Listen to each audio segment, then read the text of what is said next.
Hey all, this is Derek. This video is about linear expressions and equations. So first, let's talk about the difference between an expression and an equation. Expressions do not have an equal sign, and the directions are going to be simplified.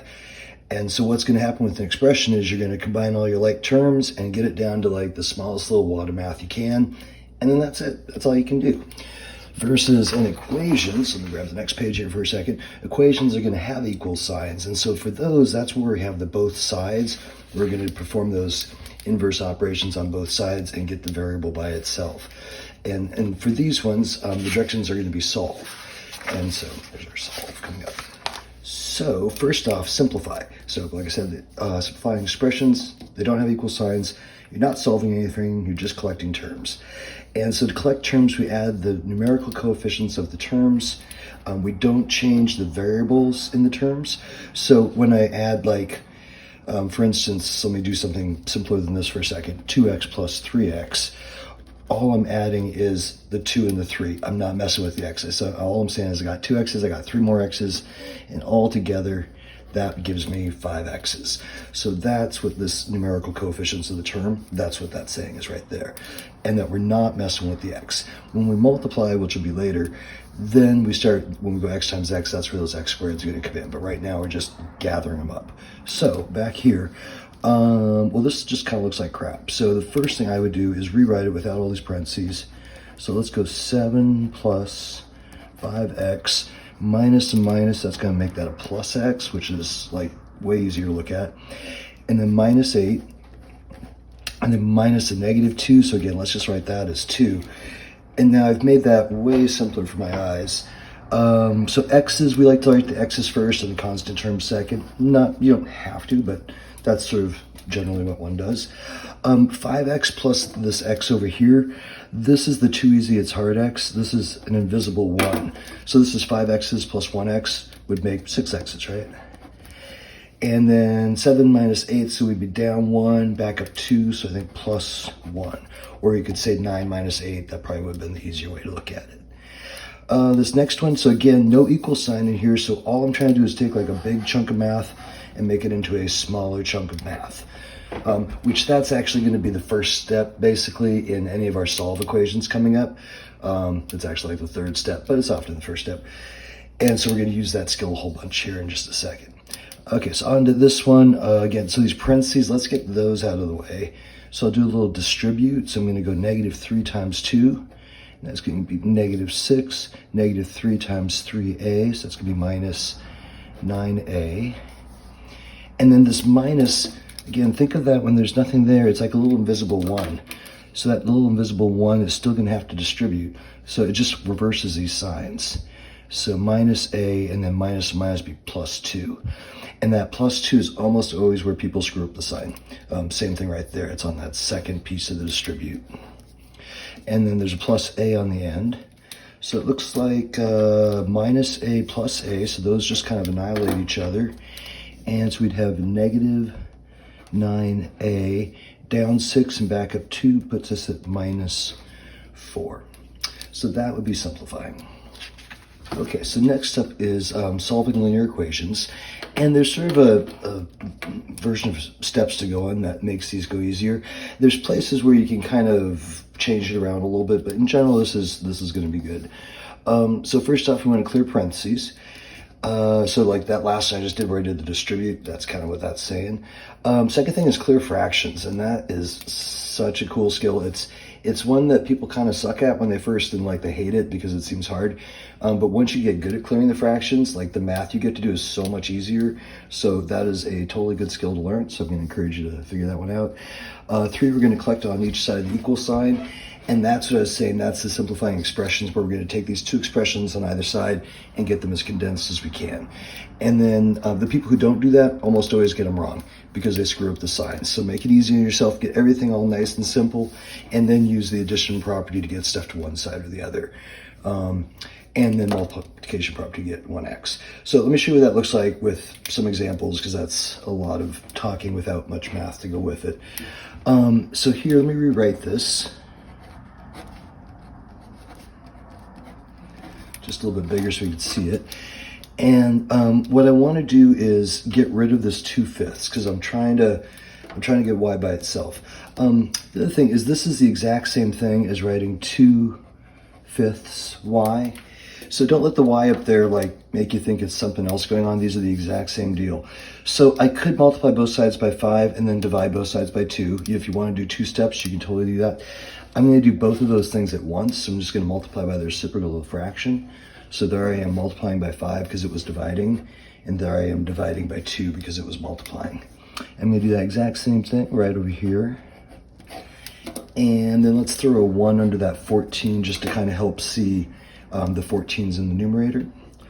And then on this side, 5 over 5 would be 1, 2 over 2 is 1. And I could do 70 over 2, that would be one thing. And then simplify that and get 35. Or I could go 2 goes into 14 7 times, and then 7 times 5, 35. So that's kind of the two ways to look at that reduction. This next one, again, let me rewrite this so it's a little bigger. Okay, so for here, I can't do the same thing I did on here because that 4 is adding. Over here, the 2 is multiplying, right? So not the same situation. So here I have to do 2 steps because this is not being multiplied by 4/3. It's m plus 4 and then divide by 3. So what I'm going to do is multiply both sides by 3 so that I don't have the fraction. Now that drops out. Now I have m plus 4, and then 5 times 3, there's 15. And now it's just back to that nice little simple, let's bring our 4 over. There's adding, some subtracting. So remember, addition and subtraction are going to go together, and then multiplication and division, which I just did up here, are going to go together. So then m equals, looks like 11. Okay, so this next one, there's no fractions in this. There's no parentheses to clear. So we would be at step 3, which is that one that I was saying is really important, which is to kind of think of it as 2 expressions that you're simplifying and then start moving stuff around. Again, people will start like bringing things multiple times, and the more of that you do, the more I see sign errors. So I really encourage you to collect first. So over on this side, we got a minus 3y and then plus 1y. So this is going to be minus 2y right there. And then we have a 5 and minus 7. So 5 minus 7 would be minus 2. And then coming over to this side, 7 minus 3, that would be 4. And then plus 3y. And so now I'm going to, now I have each side as simple as I can. So this is where I use the addition property to get variables to one side, numbers to the other. It does not matter if you solve the variables to the left or the variables to the right. You'll get the same answer either way you do it. So for here, say I went plus 2y, plus 2y. So then I would have negative 2 equals 4 plus 5y. I'm trying to get that y by itself, so my next move is going to be to get all the numbers to this side. So that's going to be a minus 4. So minus 6 equals 5y. And then I would divide out the 5 on both sides. So it looks like y equals negative 6/5. So say I'd gone the other way.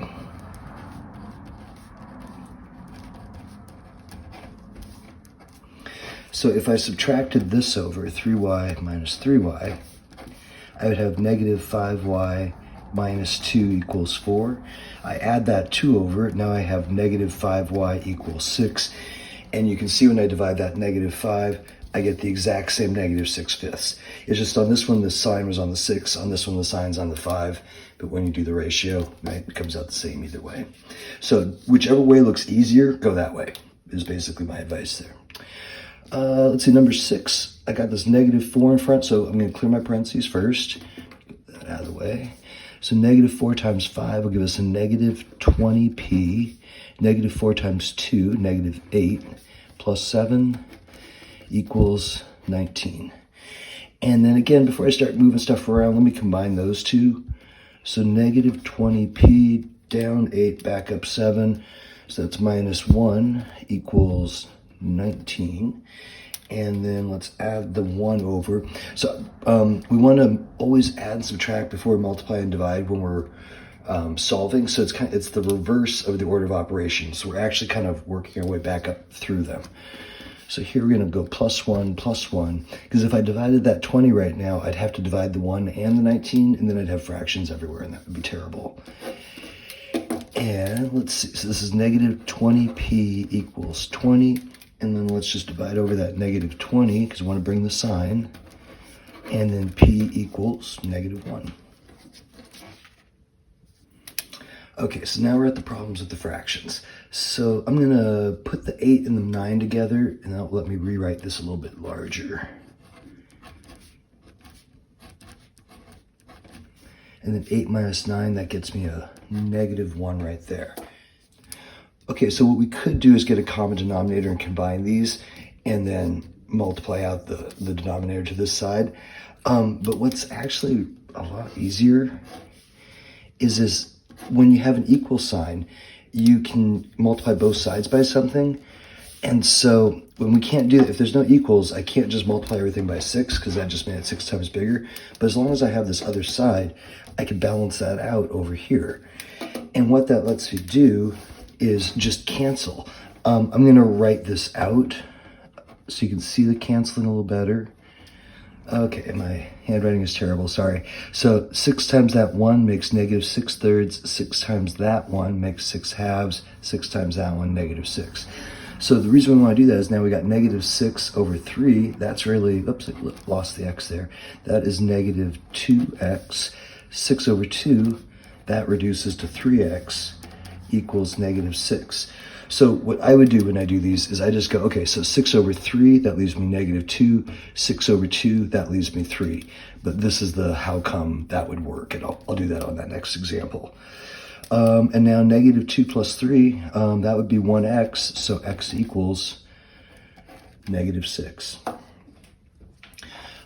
For this next example, we have v is like v over 1. We got 4, 8, and 2, so it seems like we should use an 8. So I'm going to multiply both sides by 8/1. So this would be 8 times v over 1 times 1, so that would just be an 8v. This would be 8, well, minus 8/4. 8/4 is 2. And then here we'd have, the 8s would just cancel, and I would have 3v. And here would be 8/2, so that would be a -4. And so I don't like writing this line. It's good to do it, if you're having a hard time seeing the canceling, write out those numerators so you can see it. But if not, as soon as you can get to where you can just kind of do that step in your head, you get this really nice, clean, easy to work with bit of math down here. So now I will subtract the 3v. And again, I could have subtracted the 8. I'm going this way because it makes this positive. And I like the v on that side. But it really doesn't matter. We could go either way. I'm going to add my 2 over. So that's my using that addition property where I can add and just subtract out both sides. And 5v equals -2. And then I can divide.